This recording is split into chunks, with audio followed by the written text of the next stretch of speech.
코 수술 결과가 만족스럽지 않다고 느끼는 분들이 의외로 많습니다. 하지만 당연히 수술이 잘못된 건 아닐 수 있습니다. 대부분은 이제 처음에 설계가 잘못된 경우라고 생각하시면 되고요. 오늘은 제가 실제로 재수술 상담을 하면서 가장 마주하는 이제 환자분께서 설명하시는 코 수술이 망했다고 느끼는 이유 탑 3를 말씀드리겠습니다. 이건 특정 병원의 문제가 아니라 코성형이라는 수술 자체가 가진 현실적인 위험 요소라고 생각해 주시면 될 것 같습니다. 만약에 코 수술을 앞두고 있다면은 이 세 가지만 알아도 결과가 완전히 달라질 수 있으니 오늘 이 영상 꼭 집중해서 봐주시길 바라겠습니다.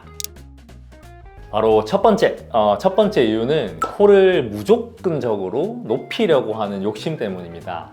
많은 분들이 이렇게 생각하시죠. 코는 당연히 높아야 예쁘다.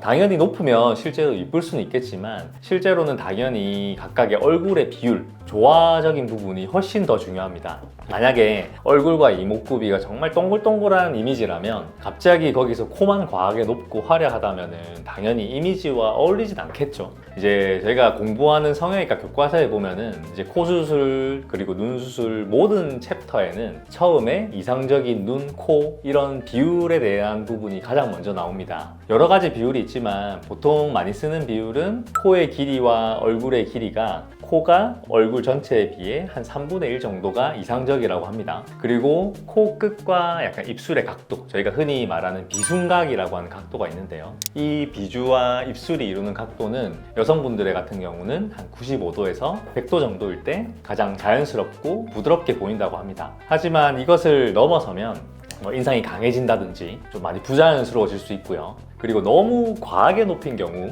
이제 피부가 얇은 분들은 시간이 지나면서 혹여나 실리콘이 비쳐 보인다든지 아니면 코끝의 연골이 비쳐 보이는 현상이 발생할 수 있습니다.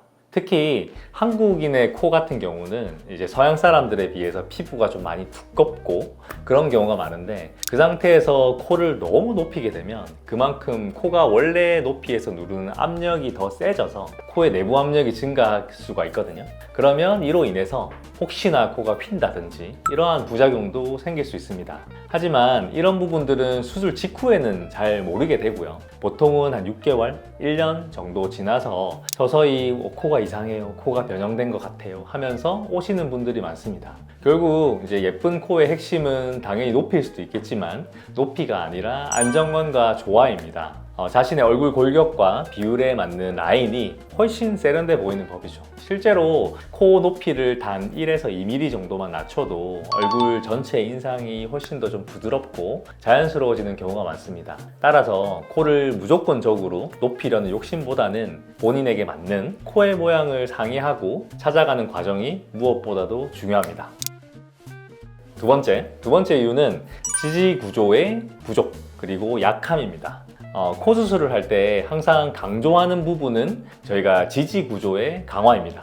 코를 보면은 저도 환자분한테 항상 설명을 드리지만 콧대 부분과 코끝 부분으로 이루어져 있고요. 콧대 부분에는 여기 만져보면 단단하거든요. 뼈로 돼 있고 코끝을 만져보면 말랑하게 연골로 이루어져 있습니다. 콧대는 당연히 바닥을 이렇게 받쳐주는 부분이 뼈기 때문에 저희가 실리콘을 쓴다든지 크게 걱정을 하진 않지만 코끝은 이렇게 연골로 떠 있는 구조로 이루어져 있어서 이 코끝을 어떤 재료로 얼마나 튼튼하게 지지 구조를 만들어 줄 수 있냐 라는 부분이 저희에게서는 정말 제일 중요한 부분입니다. 이러한 구조가 튼튼해야 시간이 지나도 코의 형태를 예쁘게 잘 유지를 해줄 수 있겠죠. 하지만 이런 부분을 제대로 세워주지 않으면 아까 말씀드린 한 6개월, 1년 이후부터 코끝이 처지거나 아니면 휨이 발생하든지 아니면 코의 라인이 무너질 수 있습니다. 실제로 재수술 환자분들 같은 경우 대부분이 이러한 문제로 수술을 고려하는 경우가 정말 많습니다. 따라서 비중격으로 이렇게 지지대를 세워주지 않고 단순히 그냥 연골만 묶기만 한다면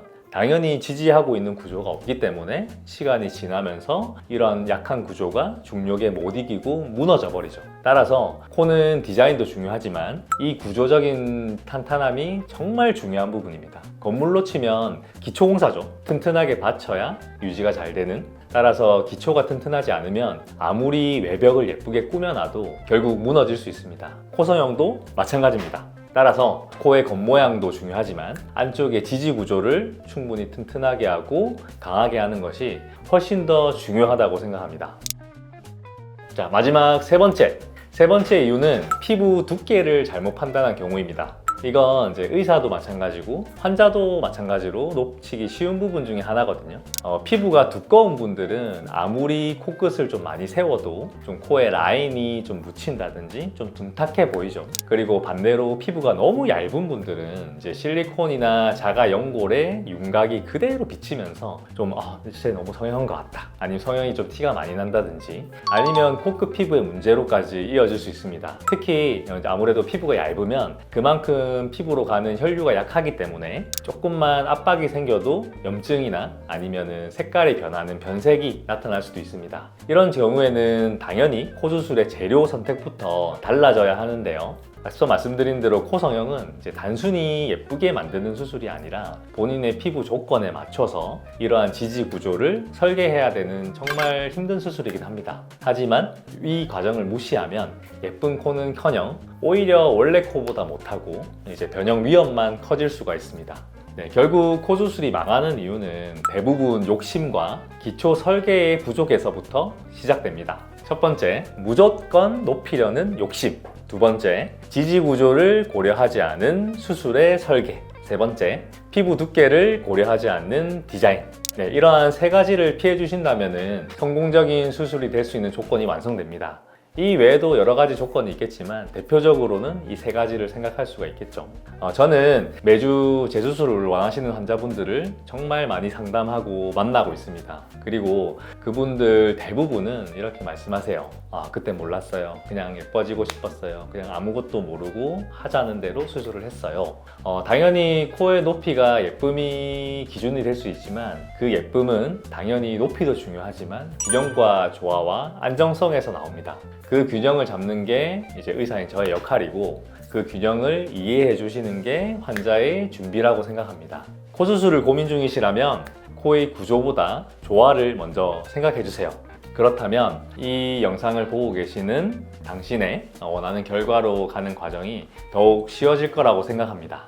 긴 내용 시청해 주셔서 감사합니다. 지금까지 셀피 성형외과의 김준호 원장이었습니다. 감사합니다.